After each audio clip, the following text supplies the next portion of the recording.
Listener-supported Catholic 540 Divine Mercy Radio presents Diving In with Deacon. Ever wonder how and why someone becomes a deacon?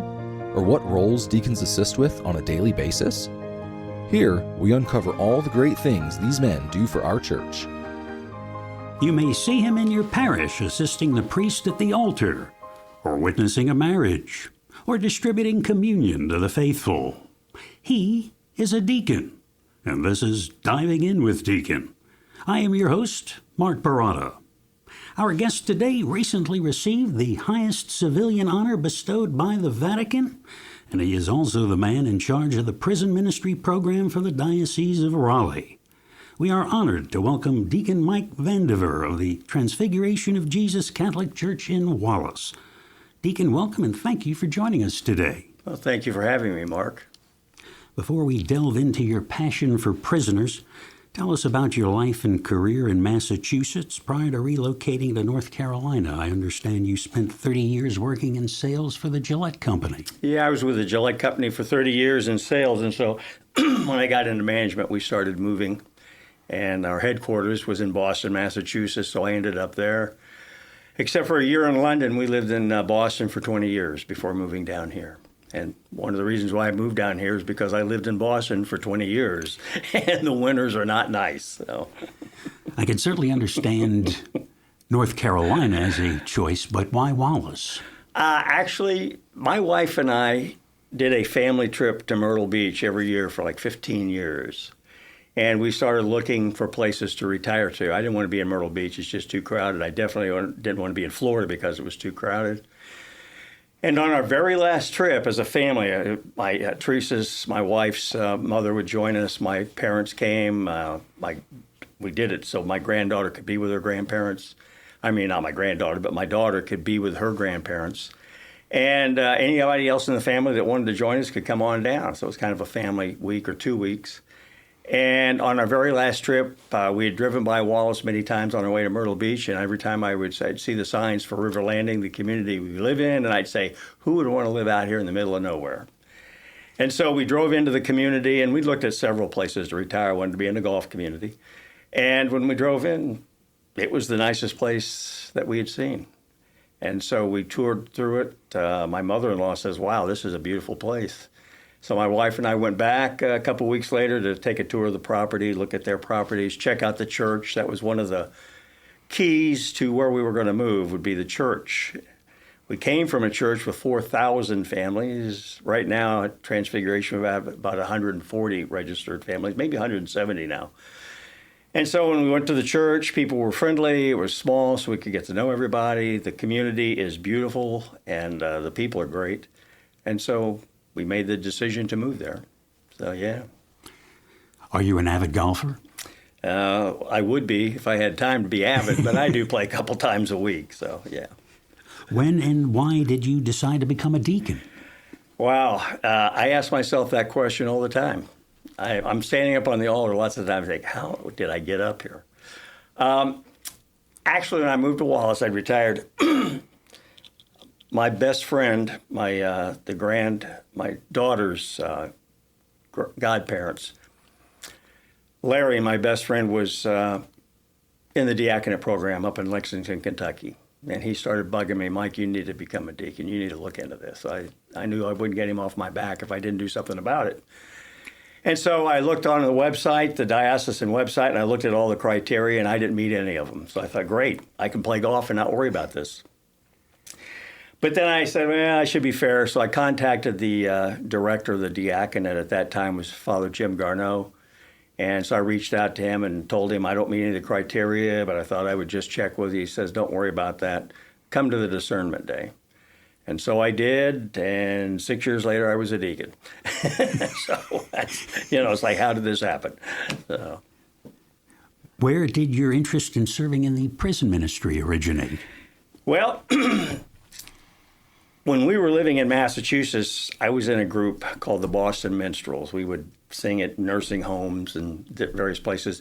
And one of the places that we went to was the women's prison up near Boston. And I went in there, and I saw the impact that the Mass was having on the women, us being in there. We just went in to do the singing and lead them in singing, and it was just a joyous time. And when I got in the diaconate program, we needed to find some outside ministry to work in. To be honest, I mean, a deacon's role is really outside of the church, serving the community, taking communion to the sick. And so prison ministry, I had a deacon in our parish at the time, Deacon Bob, who was going into the prison near us. So I got involved with him as one of my outside ministries, and because it didn't bother me. Then I realized the prison in our county didn't have anybody going there. And so I called them up, and it took me some time to get through the process. And I got prison ministry started at Duplin County, at Duplin Correctional, which has closed down since I got it started there. And then I found out over in Clinton they didn't have anybody going in there for Catholic services. So I contacted them, and it took me 2 years, but I finally got us into Sampson Correctional. I wasn't afraid to go in. I learned the system. So that's how I got more involved with prison ministry here in North Carolina. Now, how did I become the coordinator? I ask myself that all the time, too. I was on the Bishop's Annual Appeal Board for 5 years. I was chairman for a couple of years. So I knew people at the Catholic Center, even though I live out in the middle of nowhere. And they were trying to organize prison ministry in the diocese. They were trying to get something going. And they'd had some meetings with some of the deacons who were doing prison ministry. And I attended one of the meetings, and, I told them how important it was for the diocese and for the men in the prison and the women, too, to be served. And because they knew me, I got a phone call one day asking if I would coordinate it. And I had said, I don't know if I want to do that. Unfortunately, I was at a tribunal training session about 3 weeks before that, and then we were standing in line to get lunch, and one of the women in line with me had made the comment how interesting it would be to be a judge on the tribunal. And I said, yeah, it would be interesting. You have to be a priest to be one of the judges. But I said, usually I find it's the things that I don't want to do that God is asking me to do. And so when they called me up, I got off the phone and I thought, what did I just say 3 weeks ago? So I called them back a couple of days later and said, okay, I'll try to do this. And so that started, I don't know how long ago it was now, about 8 years, I guess. And the commitment I made was that if I can't get anybody else to go to a prison, I'll find a way to go myself until I can get somebody else to go so that the men and women can receive the Eucharist. And so that's what I've been doing. And, I'm blessed. I've got several, like I said before we were talking beforehand, we just got Franklin Correctional Institution opened up a couple of months ago. And I've got 2 deacons who are going to work there, Deacon Brian Phillips and Deacon Pat McElmoyle. So they'll be taking that on. But I've got several others. I've probably got 15 prisons. I got volunteer cards right now for about 15 prisons. I got a couple more I'm trying to get started. A lot of them I don't have to go, but I usually get a card just in case no one else can go. I'll go and cover the service. So that's how it happened. Again. The Holy Spirit. Phone call. Yeah, the Holy Spirit. A phone call out of the blue. So, yeah. Can you describe a typical visit during your prison ministry work? Yeah, typically what happens, once you go through security and you get inside, they make a call for the men. And at the women's prison, they'd be calling the women. And once we gather, I try to make it, if I don't have a priest that's coming in with me, I'll hold a Eucharistic service for the men.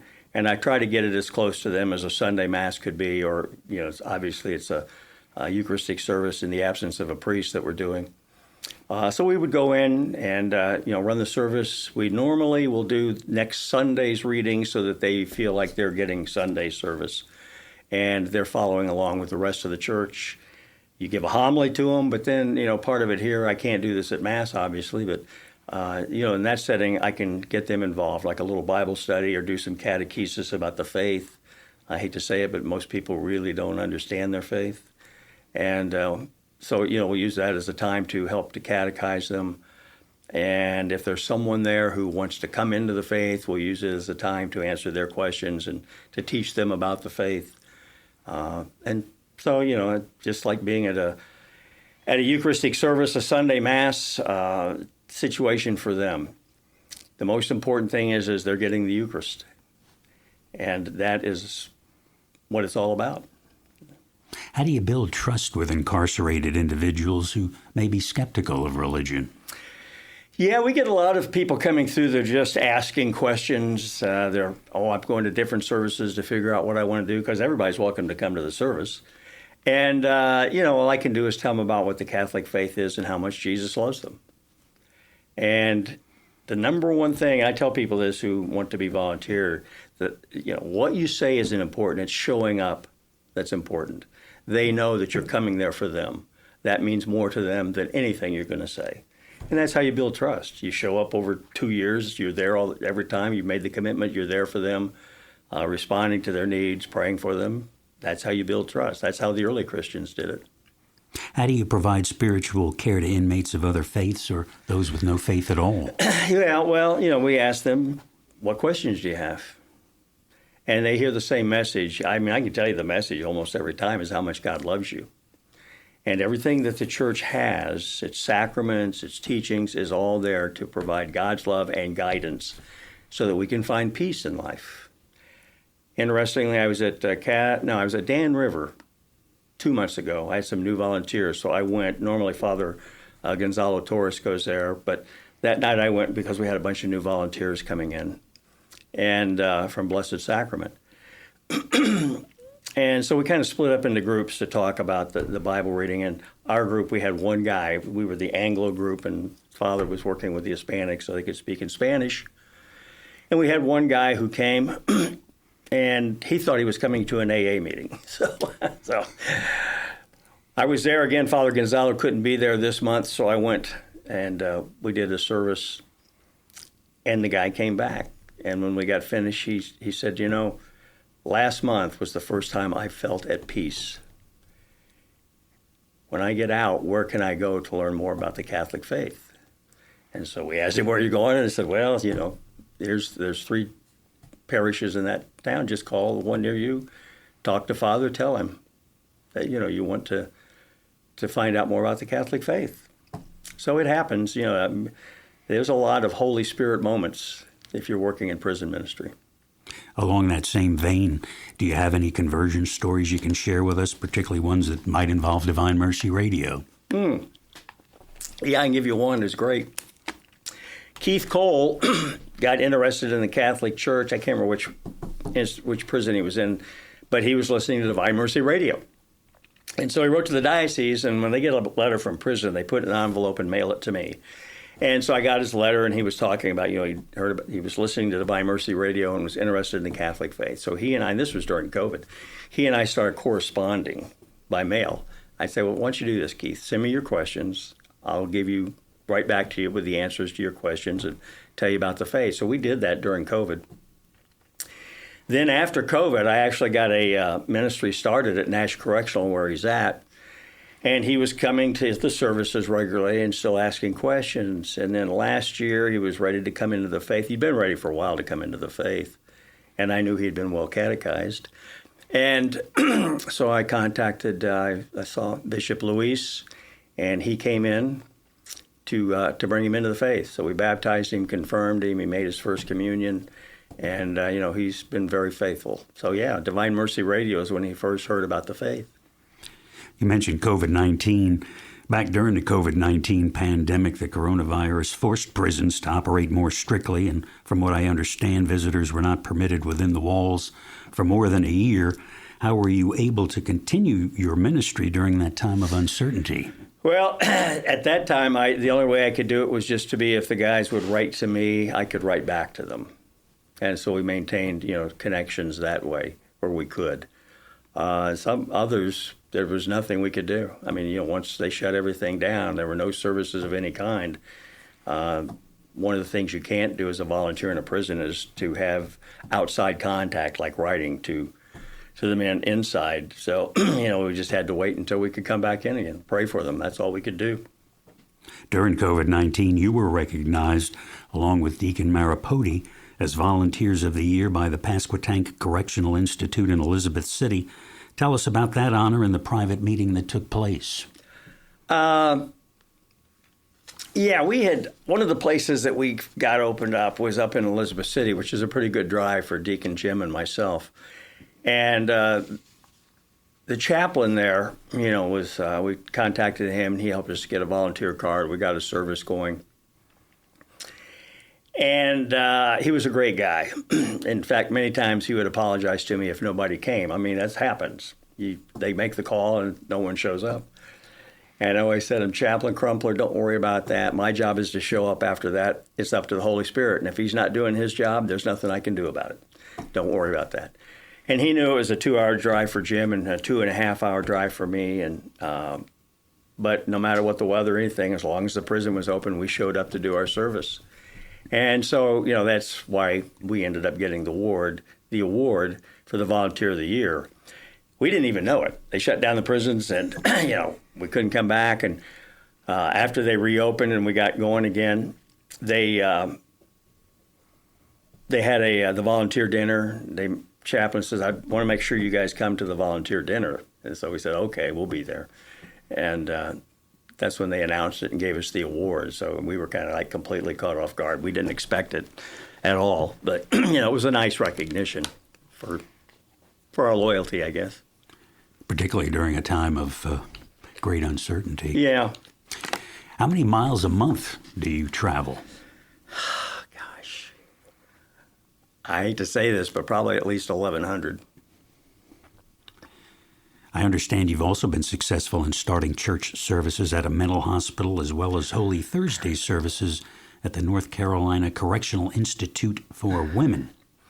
Yeah, Cherry Hospital, because I'm the coordinator, the state chaplain knows who I am, and the chaplain at Cherry Hospital in Goldsboro, which is a state mental health hospital, it's a great place. They reached out to me. And so I got in contact with them, and Goldsboro is not too far from me because I was already in that area. I told them that I would come every month. And at this time, we have to meet with the patients one-on-one, basically, because they haven't been, since COVID, they don't, the staffing issues, everybody's got staffing issues. And so they can't bring everybody together into a over into the chapel area at this time. We're working towards that so we can start celebrating Mass, but right now, myself and Father Mike Konchik, who's a Redemptorist priest that works with me, we go over there once a month and we'll visit with the patients to give them communion and, visit with them, talk to them. And that's how I got involved with at Cherry. Now, what happened at the women's prison, that was last year for Holy Thursday. Every year, Bishop Luis asks me if his executive assistant, Sarah Edwards, asked me if I can get him into a prison for the Holy Thursday service. And that year, I talked to the chaplain at the women's prison, and she got bent over backwards to get us into the women's prison for Holy Thursday. That's not our normal night there. Normally we go in on a Monday night. And so Bishop Luis, myself, and the volunteers that go there regularly went and in their chapel area. And we had about 100 women come. What was really great about it is when the chaplain for the washing of the feet, she had, they had a little, I hate to say contest, but that's where a little contest to pick the people who would get their feet washed. And they had members of the staff also as part of the 12 that the bishop washed their feet. The Mass was great. The women were in tears. So was I. And we did a complete Mass. And then after that, Chaplain Sarah Job was in charge of NCCIW at that time. She did a communion service for the non-Catholics. And I'd have to say it was one of the best experiences that I've had in prison. This last Holy Thursday, so we have 100 there. This last Holy Thursday, Bishop Luis went up to Caswell Correctional with me. And only 5 men showed up. But, the bishop did the service, the washing of the feet, and, it was just a great experience, especially for those men. So.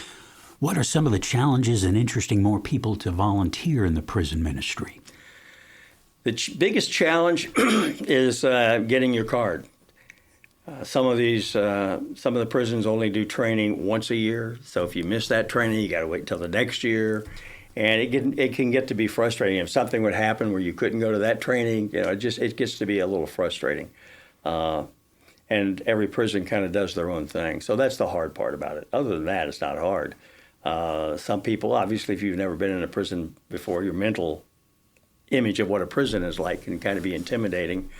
Unfortunately, I've been into so many, doesn't bother me to walk in. I feel like I'm out, anywhere else in the city. But in fact, I'm probably safer there than I am out in the city. But once they get into that, that's part of it. The other part that's difficult is, you might want to get involved and the prison says you can't have any more volunteers on your team. Some places we can, like at Central Prison, we can only take in 2 at a time, volunteers. And one of the volunteers right now, we're blessed. Monsignor David Brockman is the rector at the cathedral, and he's involved, and all of his, the priests at the cathedral have a volunteer card. A couple of other priests, Father John Curran, Father Gonzalo Torres, have a volunteer card, and so they're covering the services. We could bring in one other volunteer with us, but we're full up with that. And so if somebody says, I want to go to Central Prison, I said, I'd love to have you, but the team's full. So that gets frustrating. So, that's the hardest part. Yeah. But other than that, just getting in contact with me and, we can work with them to get them onto a team in one of the prisons where we might have an opening. Covering 54 counties, where is the need the greatest for volunteers? Well, unfortunately, the need is the greatest in the furthest reaches of the diocese, and that's where we don't have anybody. And that's where I go a lot. So, yeah, there's another prison work farm that I've contacted that's out in the Outer Banks, and it's out in the middle of nowhere. And so I told the coordinator of programs that when she was ready to start a program, I'd be there so we can get things going. So. Do you work with people after they get out? How does that go? Well, we do. I've got a few guys that, I visit that have gotten out also. If they need assistance, we try to give them directions on agencies that they can contact. The other area where we need volunteers, and they're just getting this started up, is called the Transactional Aftercare Network. And it's a mentoring program. So a team of individuals, like 3 or 4 members of a parish, once they take the training, what they would do is they meet with the offender inside the prison to help them make their plan for when they come out. And then when they come out, they would basically mentor them for a period of time to help them in that transition. I mean, I've got one guy that has been, actually, we brought him into the faith. Jamie has been in the prison a long time. I'm not sure he even has ever used a bank machine. So when he's coming out, setting up a bank account, how to use a bank machine, maybe helping him, as he's transportation needs and different things. This is what this Transactional Aftercare Network. And so I've been trying to and I have gotten some people here in the Raleigh area that were going for the training to get involved. But that's a great need to help the people when they're coming out to transition back into society again. If you're just joining us, you're listening to Diving In with Deacon. I'm your host, Mark Baratta. Our guest today is Michael Vandiver of the Transfiguration of Jesus Catholic Church in Wallace, North Carolina, and the head of the prison ministry program for the Diocese of Raleigh. Your exceptional service to the Catholic Church was recognized by the late Pope Francis when you were honored with the Benemerenti Medal on February 12th of this year in a ceremony at Holy Name of Jesus Cathedral. How were you first notified you were receiving this honor? I can't remember where I was, but anyway, I was getting ready to go to a prison. So I had a message on my phone, and it was from Bishop Luis. He said, Deacon Mike, call me. And I'm thinking, oh, geez, what did I do now? So, I called him back, and he congratulated me on the medal. And I said, well, thank you, Bishop. I appreciate this honor. And then I got on the phone with my wife and said, hey, find out what papal honors are all about. I haven't got a clue. And so she found out what the Benemerenti Medal was and everything. Obviously, my pastor had nominated me for it, and Bishop Luis, had submitted me. Yeah, so it was, it was a blessing. It was an honor. I appreciated that they thought that much of me. It was great. How do you stay humble in the face of public recognition? Yeah. I think anybody that's involved with something that they care about, you're not doing it because anybody's going to recognize you. Most people I meet on the street wouldn't know that I go into prisons. Everybody in my parish does because I'm away a lot doing that. But it's just not, you're not in it for the recognition. I guess that's all I can say. And I don't know of anybody that is. And so when you get honored, it's nice for somebody that they recognize your work, but that's really not why you're doing it. When the men inside recognize me, that's what really counts. So, Do you see this award as a call to expand your ministry in new ways? well, in prison ministry, I'm expanding it as much as we can, as quickly as we can. I am involved in other ministries, pro-life. I'm involved with the nullity process. There's other things that I'm involved with, in the diocese besides just prison ministry. And we'll get to that. I'm sure the Benemerenti Medal means a little more from a sentimental standpoint, given the recent passing of Pope Francis on April 21st. Staying on the topic of awards, you are a member of the Knights of Columbus, and last year the state chaplain of the Knights named you Deacon of the Year. You are one of 95 deacons in the Diocese of Raleigh. What does this recognition mean to you personally and spiritually? Well, again, it's not the recognition. Again, I hate to say, but I think people, you kind of get embarrassed when you get an award like this. Like, what did I do special, to get this? But I've been a member of I joined the Knights of Columbus as soon as I retired. I just didn't have time, to be honest. And so the Knights of Columbus are important to me because the Knights are really the hands and feet of the church. And so, I was involved with that and have been for a long time. I was a Grand Knight. I was, held all the offices of the Knights of Columbus. And, they also, the Knights of Columbus, one of our primary mission is to reach out to those on the peripheries of society. And there's nobody that's more marginalized in our society than an inmate in prison. And so that's why, Father Bill recognized me for my work in prison ministry. I was going to ask you, have you ever been able to combine your roles both as a knight and a deacon, but I think you just answered that question. Yeah, that plus last year the Knights invited me to their officers' meeting where I made a pitch for all councils to get involved by forming a prison ministry team all across the state. And the reason I got, recently, I went to Blessed Sacrament to recruit, and I got I think 10 people volunteered. Most of those were Knights of Columbus. And Paul Spire, who was running the program, was in charge of programs for the Knights of Columbus. He's one of the people that volunteered. And so he's been helping me to try to get prison ministry to become a focus of the Knights of Columbus. What can parishes do to create more awareness and interest? First of all is to be aware if there's a prison in your parish. I go to most places, I don't think most people, they don't think about the prison that's out there in the backwoods 5 miles from your church. And they don't even think about it being part of their parish, but it is. And so, especially if you have a Knights of Columbus or a Legion of Mary group, that should be one of your focuses. How do we reach out to those men and make them part of our parish? And then, you would hope that the pastor there would also get involved so that he can come and celebrate Mass and hear confessions a few times a year. The purpose of the ministry team is to be able to go in on a regular basis. Most of our pastors, to go into a prison every week or even maybe every month, it can be difficult, especially out in a rural parish where you don't have a lot of help. Thin.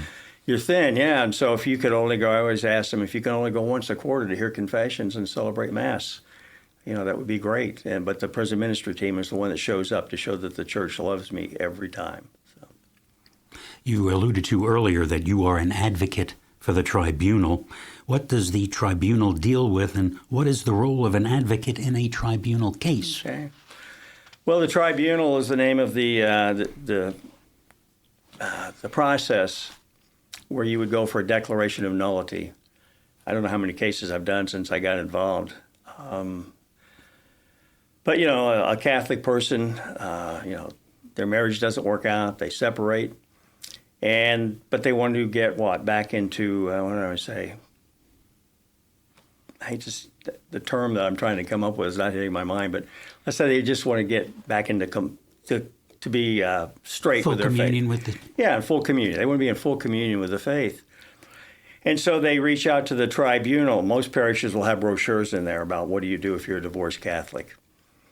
And I will tell you why I got involved in it. My mother got divorced when I was young. My dad was an alcoholic. And she went to the priest, and I'll be honest, the priest didn't really do anything to help her. He didn't tell her try to encourage her about the process. And back then, I'm not sure how much it did. So when I got here and I became a deacon, learned about the tribunal, I wanted to get involved so I could help people to reconcile themselves completely with the church. You can, if you're a divorced Catholic and you're single and not, you can come to the church. But if you would want to get remarried again, now what do I do? And so that's what the tribunal is there for, is to take these cases and determine if you had a sacramental marriage or not. And so, that's part of it. And so as an advocate, you become one of the representatives of the party involved. You have the petitioner and the respondent. The petitioner is the one who initiates the process. The respondent would be the other spouse. And a tribunal is almost like a legal court. And so the advocate is like your lawyer that represents you. And part of our job is to help them through the process. And then at the end of the process, when the tribunal, the judges are really getting ready to hear the case, they will ask the advocate to submit a brief. And the purpose of the brief is to outline those facts that would prove or disprove that this marriage was either sacramental or not. And it's funny how, some people, they go out and get a divorce and don't think anything about it. And then when the spouse hears about they're going to have their marriage annulled, it's all of a sudden they get all upset. It's like, why are you upset? You've already divorced. This has nothing to do with your civil marriage. It has everything to do, was it a sacrament or not? It has no impact on your children. It's not an indictment of you. It's just, it's to look at the facts of when you got married, the day of your marriage. Were you fully committed to it? Were you fully prepared for it? And so that's what the tribunal does. And it can be a very healing process for someone who's, has been divorced. Most people I talk to, when they get divorced, it's not like they're proud of it. They're kind of like, they're upset that it didn't work out. They go into it wanting it to work out, but, there are circumstances that arise. And usually what you find out is when the cases that I've worked on in most cases is that the day they got married, they really weren't fully committed to it. How many hours a month do you devote to being an advocate? Oh, it depends, but depends if I get a case or not. But I would say on average maybe 10 to 12. I've got a couple of cases that'll be coming to me. I don't have to do a whole lot unless somebody calls me up until I get the facts of the case, and then I have to go through the whole investigate the case through all the everything that's been submitted. And to look for the facts that would support or would not support should this marriage be recognized as not valid. Closer to home, you are also very involved in your own parish at Transfiguration of Jesus in Wallace. 17 years ago, I believe you helped establish the Bill Lord Memorial Golf Tournament, which is played annually at the River Landing Golf Community. Who was Bill Lord, and what does the tournament support? Okay. Yeah, Bill Lord, he was a member of the Knights of Columbus when I joined. He was the Deputy Grand Knight. And he started this golf tournament to help raise funds for LAM, which stands for Least Among My Brethren. It's one of the biggest programs the Knights run. The program helps mentally challenged individuals. For example, Special Olympics. That's one of the big programs that LAM supports nationally in the state level. And so Bill wanted to start a program to support LAM, and so he started this golf tournament. They might have had 12 guys playing it the first year. Shortly after getting it started, Bill came down with pancreatic cancer and passed away shortly after that. And so I took over as the LAM director and basically running the tournament, and I recommended to the council that we name it after Bill because he started it and he was passionate about it. And so we named it the Bill Lord Memorial Tournament for LAM. We hold it every year on a memorial on the last weekend and Friday of August normally. And it's grown from there. We went from giving out, I can remember the first big program that we ran, we built a playground for the special needs kids in Duplin County. At one school, we built a playground for them. And that cost us about $2,500. Last year, we gave out grants over $12,000 to various schools, and all of our grants primarily go to the schools. The two other things that we do is there's a program that helps feed our hungry children. The name of the program is Children Going to School that are undernourished. And at the school, they give them a backpack which has food that they can have when they go home and different stuff. And so we had found out how many of the special needs kids were getting one of those backpacks, and we helped to fund that. We also have helped fund other programs in the schools to help bring better educational materials to the students to help them to reach the full potential that they can achieve. So. How much money has been raised since its inception? Oh, golly, I would say 17 years. Gosh, we're probably over $125,000, which doesn't sound like a lot of money until you see the size of our county and our community. Duplin County. Yeah, it's in Duplin County, so yeah. What do you and your wife Tish like to do in your spare time when you have some? Yeah, well, she's involved. I'm on the parish council. She's on the finance council. She's also involved with the Women of Transfiguration group, different activities within our community. She sings in the choir. I used to sing in the choir until I became a deacon. Those are probably our main interests. We both get involved, in the church a lot. So I don't have as much time. I used to be involved with more of the community, but I just don't have as much time to do that now. So. Understood. Lastly, is there anything else you would like our listeners to know about you, the Diaconate or Transfiguration of Jesus Church? Well, what I can say about Transfiguration, I came from a parish of 4,000, like I said, and the involvement of the parishioners is outstanding in the community. And one of the things the Knights of Columbus are also heavily involved with is pro-life. So our council helps to support like Lifeline Samson, which is the pro-life clinic in our area. And because of my work with prison ministry, Birth Choice knew me. And so they've asked me to MC their Banquet for Life the last umpteen years. I can't remember how long I've been doing it now. And so I keep doing it. It's because, again, it's so important to provide women an opportunity for support when there's a crisis pregnancy.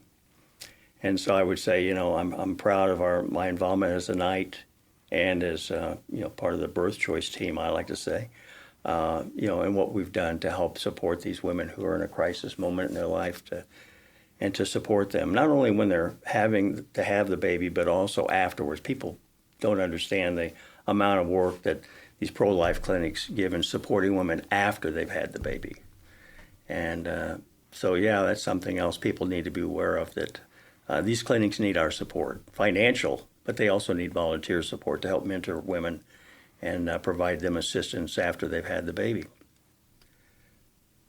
Now, you asked me about the diaconate. I've learned that what I do in the parish, I could do that as anybody. I could be a layperson. It's what I do outside the parish is where the deacon is needed the most, going to the prisons, maybe if there's a hospital or a nursing home in your area, going there to visit and take communion. This is what the diaconate was called to do. If you remember when 7 men were originally formed, it was to take care of the widows. And so this is what deacons are called to do, to take care of the widows, the orphans, the most marginalized in our society, to let people know how much the church loves them and cares for them. And just because you're in a prison or in a hospital or a nursing home, you're still part of the parish. And it's the deacons, I can remember, it's the deacons who can go take the church to them because they can't come to the church. So I tell any men out there who are thinking about joining the diaconate, where do you see outside of your church that you can help and serve? Deacon Mike, thank you so much for taking the time while you were in Raleigh to drop by our studios and give us the chance to get to know about you and your prison ministry a little better. You certainly wear your passion for the Catholic Church on your sleeve. As we wrap up this edition of Diving In with Deacon, we're reminded that the diaconate is not just a ministry of service, it's a visible sign of Christ the servant in our world. We thank God for the deacons in our lives and diocese and pray for those discerning this sacred vocation. May their witness continue to inspire us all to serve with love. Until next time, I am your host, Mark Baratta. Thank you for listening to Divine Mercy Radio, Catholic 540.